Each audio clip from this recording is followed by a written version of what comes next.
দেখেন বন্ধুরা, একটি কুকুর কত কষ্ট করে সে তার বাচ্চাদেরকে দুধ খাওয়াইতেছে। অনেক কষ্ট করে সারা দিন,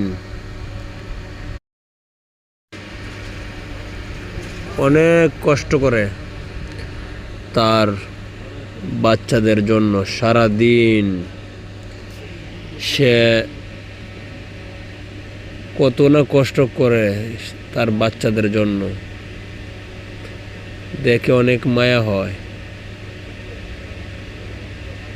যাই হোক, আল্লাহর রহমত আছে, এই জন্য একটি কুকুরের 6টি বাচ্চা, তবুও তারা দুধ খেয়ে বেঁচে আছে। সব আল্লাহর ইচ্ছা। আর আমাদের এখন বর্তমানে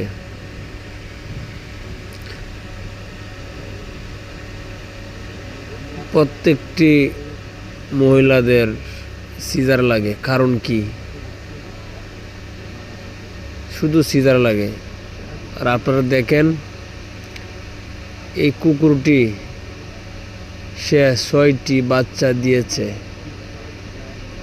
তার একটারও সিজার লাগে নাই। কেন? আল্লাহর রহমত আছে, সবই আল্লাহর রহমত আছে। কুকুরের কখনো সিজার লাগে না। আল্লাহর উপরে বিশ্বাস আছে বলেই